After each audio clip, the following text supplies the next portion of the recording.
Hello everyone, आपका स्वागत है प्रिया अफसाना मोरालिटी चैनल पर। आज हम टॉपिक करने वाले हैं साइंस का कि कितनी इमेज बनती हैं जब दो प्लेन मिरर को अलग अलग एंगल पे रखा जाता है। जैसे कि पिक्चर में आप देख सकते हैं, दो प्लेन मिरर है, एक इस साइड है एक इस साइड है और सामने आपने कैंडल रखी हुई है। तो कितनी इमेजेस अंदर मिरर में दिखेंगी अगर हम इसको अलग अलग एंगल पे सेट करते हैं। एंगल तो आपको पता ही होंगे, आपने मैथ्स में पढ़े होंगे। तो इसके लिए आपको क्या याद रखना है, एक फॉर्मूला है जो याद रखें और ये बहुत ही इंपॉर्टेंट है। हमेशा आता है, ग्रेड 8th में भी आता है, ग्रेड 10 में भी आता है, सीनियर क्लासेस में भी आता है, जब भी जहाँ पे भी ये आपके लाइट वाला चैप्टर है। तो देखिए, सबसे पहले आपको क्या है, पूछा क्या जाएगा, नंबर ऑफ इमेजेस की कितनी इमेजेस बनेंगी अगर दो प्लेन मिरर अलग अलग एंगल पे रखे जाएंगे। बहुत ही इंपॉर्टेंट है ये जो फॉर्मूला आप देख रहे हैं। तो number of images you have to find 360 degree upon में एंगल बिटवीन द मिरर, जिसको हम थीटा बोलते हैं, -1। यानी कि देखिए, images you have to find 360 degree आपको लर्न करना है और ये एंगल बिटवीन टू मिरर ये आपको दिया होगा क्वेश्चन में।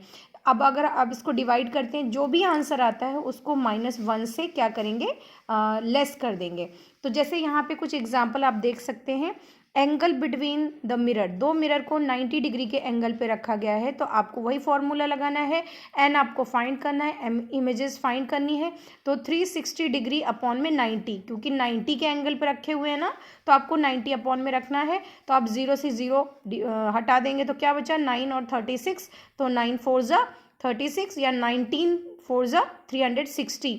अब देखिए, बहुत से बच्चे क्या करते हैं, डायरेक्ट आंसर लिख देते हैं, 4 आया आंसर, लेकिन आपको याद रखना है आपको -1 भी करना है। तो 4 - 1 कितना आ गया आंसर आपका, 3 आ गया। ठीक है। अगर इसी तरीके से एंगल 60 डिग्री के एंगल पे रखे हुए हैं दो मिरर, तो सेम वही पोजीशन आप रख लीजिए।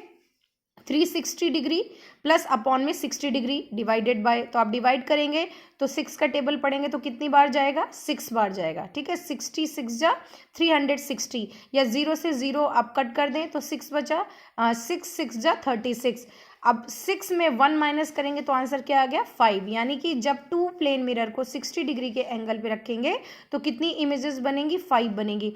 इसी तरीके से अगर 0 डिग्री के एंगल पे हमने रखा गया है, 0 रखा हुआ है, तो आप देखिए 0 से जब आप करेंगे तो एग्जैक्ट मतलब अनकाउंटेबल, जिसको हम क्या बोलते हैं, इन्फिनाइट, बहुत सारी इमेजेस बनेंगी 360 डिग्री इटसेल्फ। तो ये बहुत कम ही पूछा जाता है, लेकिन बट स्टिल आपको पता होना चाहिए।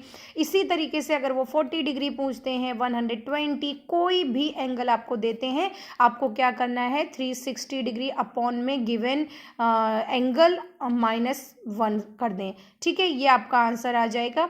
ये बहुत ही इंपॉर्टेंट है, दोबारा मैं बोल रही हूँ, जहाँ पे भी लाइट चैप्टर आएगा, इमेजेस कितनी बन रही हैं, वहाँ पे ये क्वेश्चन ज़रूर पूछा जाएगा। And I have seen always this question has come in exam. Formula आप ये अंडरलाइन कर लें। अगर आपने स्क्रीन शॉट लिया है तो आप ठीक है, नहीं तो एक बार ले लें, आपको हेल्प करेगा।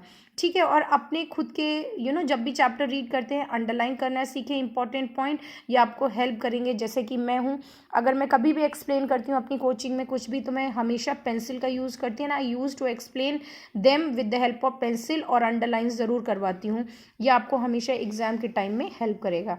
तो थैंक यू सो मच, और अगर आपको वीडियो अच्छा लगा है तो सब्सक्राइब करें प्रिया अफसाना morality channel. Thank you, have a nice day.